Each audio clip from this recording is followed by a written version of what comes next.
What's going on, everybody? You got the Raging Rob here. I got good news. I'm down to like 159 pounds. I've been losing weight. So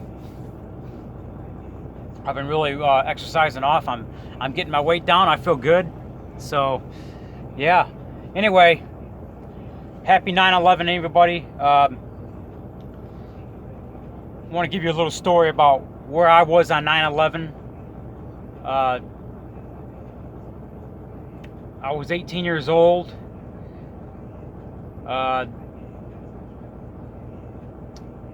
And I went to this high school. It was like an alternative high school because the other high school I went to, it was they're very liberal, and I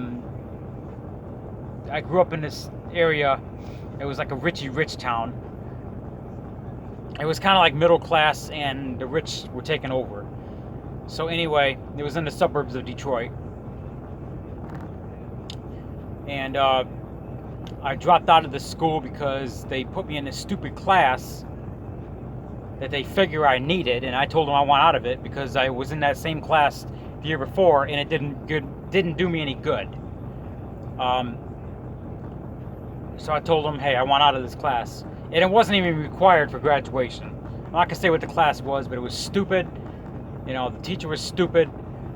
It was the one teacher teaching this class. I didn't need it. I said, hey, I want out of this class. There's a couple other classes I need for, so I can graduate. They're required for graduation. So we had a big fight. So I told them, if they're not gonna keep me out of this class, fuck it, I'll just transfer schools. So that's what I did. So I transferred to Waterford School District in 2000. So in 2001, that gets to where I'm talking about now. So in 2001, on 9/11, it was an alternative school. It was kind of confusing. If you finished one class before the other two, if you passed it or whatever, you didn't have to go to school until like 10 a.m. And so I didn't have school until like 10 a.m. because I only had two classes until the next. This school that I went to, they did it by periods. They didn't have like the average school has marking periods, semesters, whatever. This school had different kind of periods. It was kind of weird how they did things. They had like one class you take for 3 weeks, then they had like 3 classes you take for a period of 10 weeks or something. So I had the 2 classes, and I didn't have to start school to 10 a.m. So anyway, it was an alternative high school. You know what I'm saying? So anyway, my mom wakes me up at about, I don't know, it was like 7:30 in the morning. It was about a little after 8 a.m., somewhere in there. And she told me that, obviously my brother at the time, I was 18 years old at the time, my brother was 16. And he just got his driver's license, and he took my dad's truck to the school. And for some reason, my mom, she needed to get in the shed. And the shed key was on my brother's, I guess the key ring that my brother had at the school. So my mom woke me up, said, hey, get your ass over to the school, get in contact with your brother.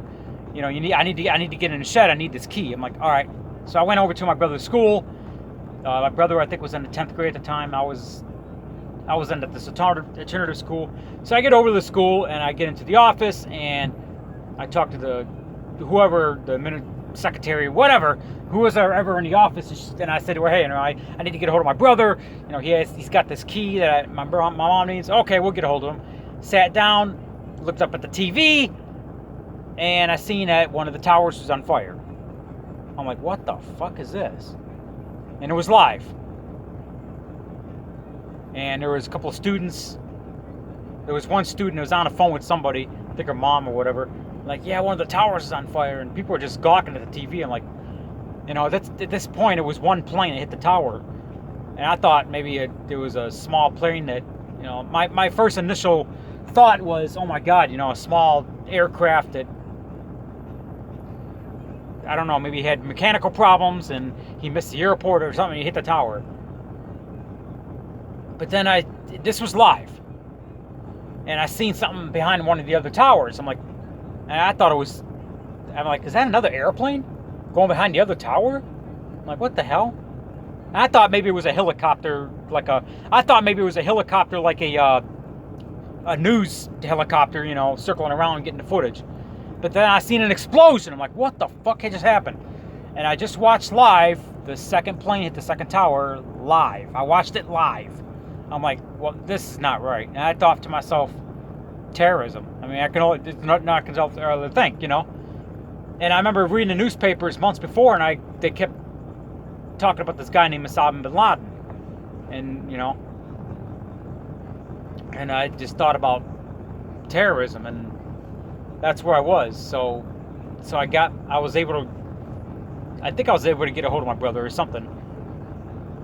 But anyway, I got home, I did something, and I went to my school getting ready because my school started at 10 a.m. Well, my class started at 10 a.m.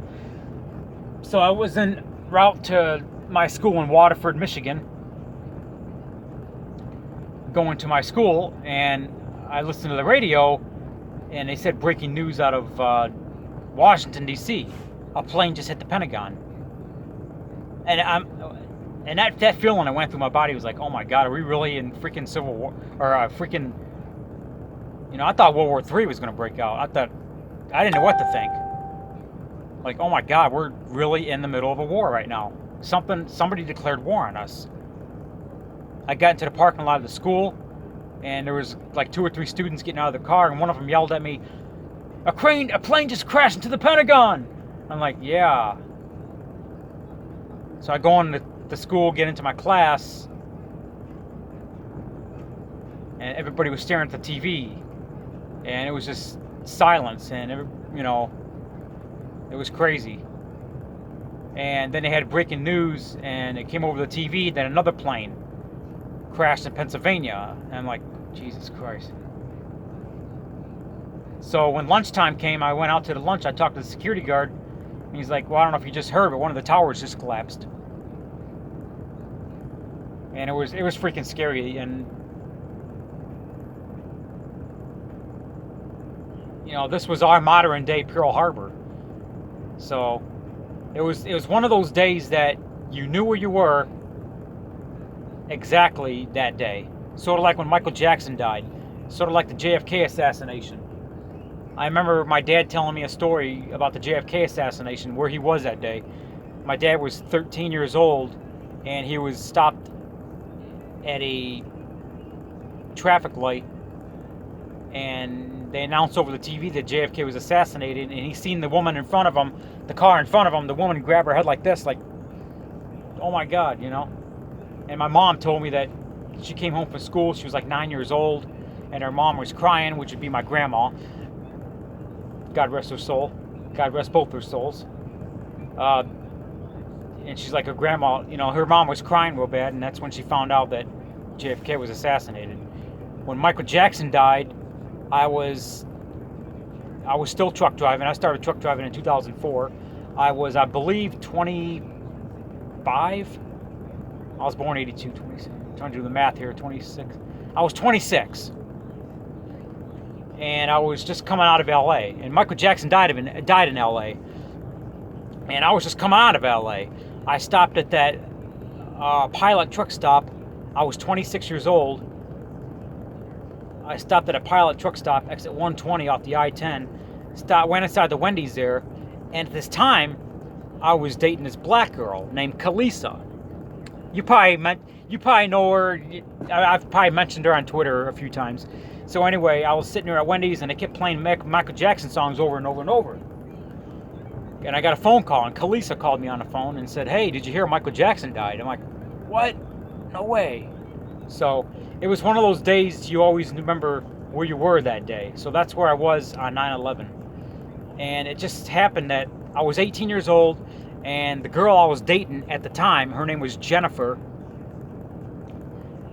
and she was a Catholic, and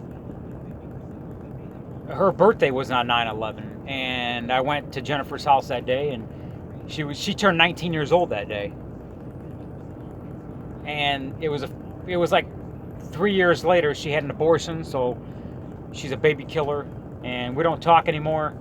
We got into a big spat on Instagram here a little while ago, You know, because I found her on Instagram, and I tried to be nice to her, like, hey, you know, hey, how you been? Long time no see. How you been? I don't want to talk to you. I'm like, well, fuck you. I don't want to talk to you either. You know, I try to be nice to her. You know, I try to be nice to people in my past. You know, a couple ex-girlfriends I've had in my past. Try to be nice to them. Hey, how you been? And they, well, I don't want to talk to you. I'm like, fine. I try to be friends with everybody. I try to be friends with my enemies.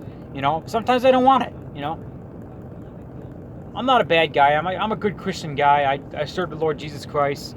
You know, and I try to be a nice guy, and people don't want to be nice to me, so fuck them. So, but anyway, I don't talk to her. So that's the way it is. But that's where I was on 9/11. That's my 9/11 story. I'm in Florida right now. I'm in Jacksonville, Florida right now. I'm picking up a load. If you feel my truck rocking, I'm getting loaded right now. I'm on my way to Dallas, Texas.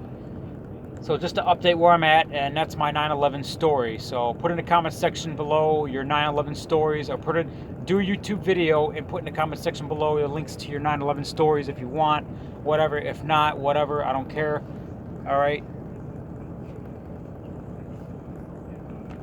And give your life to Jesus today, because he is the way, the truth, the life.